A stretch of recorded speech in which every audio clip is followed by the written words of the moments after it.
बोलो जयकारा बोल मेरे श्री गुरु महाराज की जय।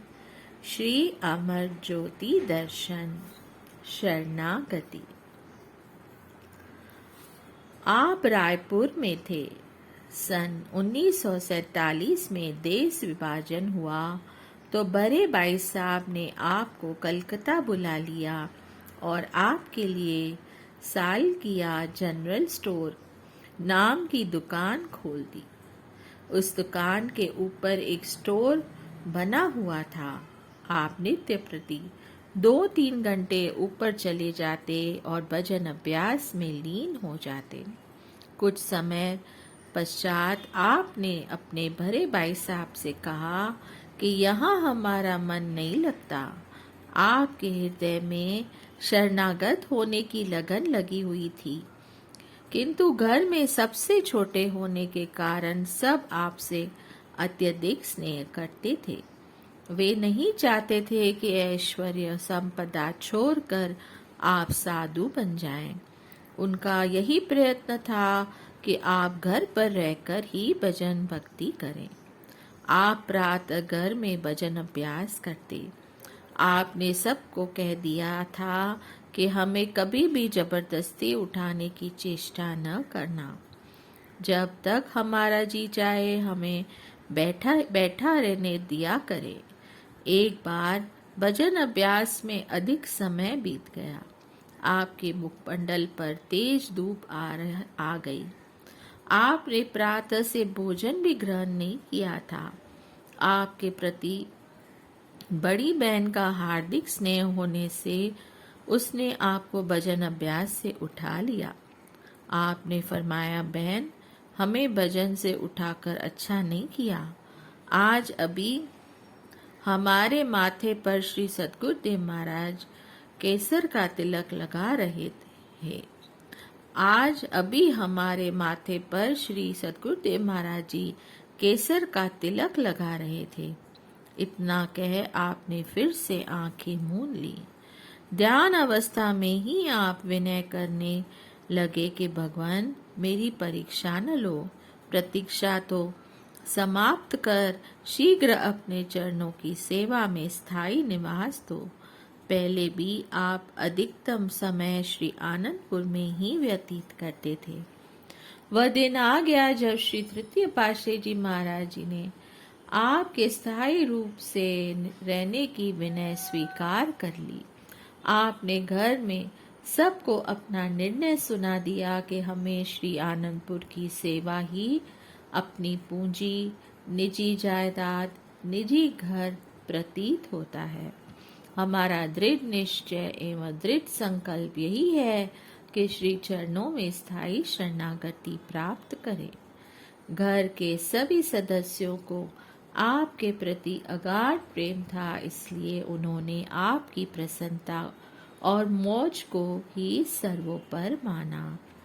सन 1953 में जब आप वैसाखी के शुभ पर्व पर श्री दर्शन करने के लिए आए तो श्री चरणों में स्थायी शरणागति के लिए विनय की। आपकी अटूट श्रद्धा एवं तीव्र लगन तथा उपयुक्त समय को जानकर श्री सद्गुरुदेव महाराज जी ने विनय स्वीकार की। आपके भाई साहब ने आपके दृढ़ संकल्प को देखकर कार्य व्यवहार को समेटने की विनय कर दी। आप पुनः श्री आज्ञानुसार कलकत्ता गए और शीघ्र ही सब कार्य निपटा लिया। आप 4 जून सन 1953 में पुण्य श्री आनंदपुर लौट आए और श्री चरणों में विनय कर सर्वस्व समर्पण कर पूर्णतया शरणागत हो गए। आपके मन की साध पूरी हुई। उस समय आपने श्री सद्गुरुदेव महाराज जी के मुखमंडल पर अलौकिक तेज में आत्मानुभूति के आनंद को अनुभव किया, जिसका वर्णन नहीं किया जा सकता। आप पहले से अधिक सेवा और भजन अभ्यास में जुट गए। निर्बंध कभी किसी बंधन में नहीं बनते। श्री सतगुरुदेव जी महाराज जी की कृपा दृष्टि पाकर आप निहाल हो गए। आपको श्री आनंदपुर में रहते हुए अत्यधिक मेल जोल रखना अथवा वार्तालाप करना प्रिय न था। एकांत प्रिय व सेवा में तन प्राण से जुटे रहना ही जीवन का ध्येय था। वैसे तो श्री सद्गुरुदेव महाराज जी श्री तृतीय पातशाही जी ने प्रेम के अवतार बन सब पर ऐसा प्रेम का जादू डाला कि उस समय जागीरदार, धनवान एवं सम्मानित लोग परमार्थ एवं रूहानियत के आनंद में सराबोर खींचते चले आया करते थे। सबकी जीवा पर एक शब्द था कि एक बार नाम सुनते ही दिल दीवाना हो जाता है और आनंदपुर वासी भगवान को पाना चाहता है। इन सब में से विशेष कौन है और किसने परमार्थ कार्ड संभालना है, यह तो वे ही जानते थे। इसलिए आप पर विशेष कृपा दृष्टि बनाए रखते थे।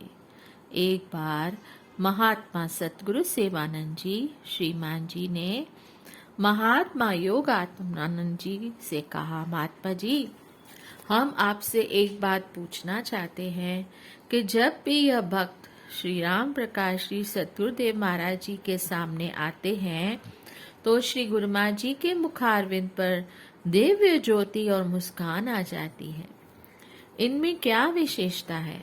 महात्मा योगात्मानंद जी को श्री गुरु महाराज जी ने गुरु दीक्षा के दिन संकेत में सुझाया था। गुप्त रहस्यों को समय से पूर्व प्रकट करना संत जन उचित नहीं समझते। उन्होंने कहा, श्रीमान जी, अपनी अपनी भक्ति की कमाई है, जो जितना करता है उतनी दात पाता है।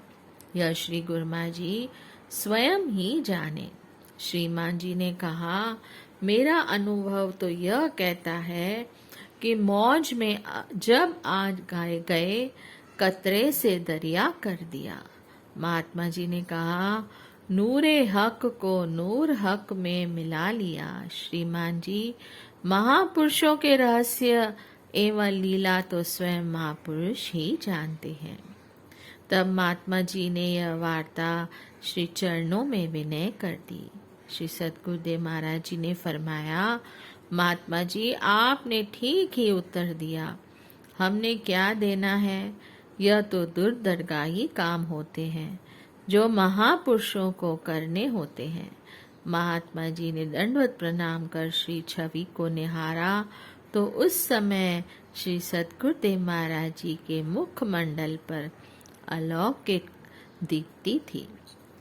आप जब घर से श्री आनंदपुर सेवा के लिए आते तो श्री चरणों में सेवा का लाभ उठाते।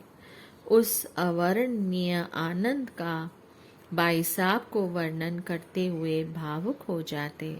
सन 1950 में श्री तृतीय पातशाही जी महाराज और काशीपुर के मध्य स्थित रोशनपुर में पधारे। स्टेशन में से 2 मील की दूरी पर घने वन एकांत शांत स्थान को उपयुक्त जानकर सेवकों को स्थान खरीदने की आज्ञा दी। इस धरती की पुकार सेवा का उदाहरण प्रस्तुत करने के लिए हुई। अगस्त 1950 में श्री सद्गुरुदेव जी ने यहाँ कृपा फरमाई।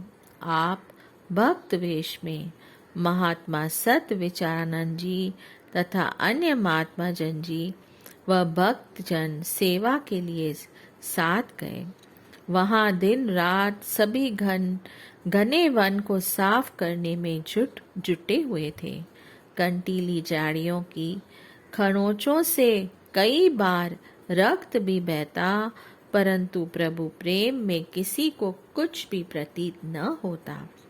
एक दिन गर्मी और थकावट के कारण जब महात्मा व भक्त जन विश्राम कर रहे थे, नौकर काम पर लगे थे। अत्यधिक कंटीली झाड़ी को छोड़कर वे आगे बढ़ गए। श्री सद्गुरुदेव जी ने वहां आकर देखा कि कंटीली झाड़ी को छोड़ दिया है गया है, श्री वचन हुए कि जब तक स्वयं कांटों में हाथ नहीं डालोगे तो औरों से क्या सेवा करवाओगे। श्री वचनों को सुनते ही सब में नव उत्साह बढ़ गया। फिर तो न दिन भर कोई गर्मी लगती, न ही थकान का कोई परवाह होती। महात्मा जनों का कथन है कि उस दिन से उन्होंने कुर्ते पहनने भी छोड़ दिए और सेवा में जुट गए। सामने श्री दर्शन और तन से श्री सेवा करने का जो आनंद मिला वह वर्णनातीत है। आपने इस श्री वचन को गांठ बांध लिया कि स्वयं कांटों में हाथ नहीं डालोगे तो औरों से क्या सेवा करवाओगे। इस प्रकार आप शरणागति से पूर्व एवं शरणागति के पश्चात श्री आज्ञा व प्रेम में दृढ़ रहे। गुरु सेवा ही गुरु भक्ति है और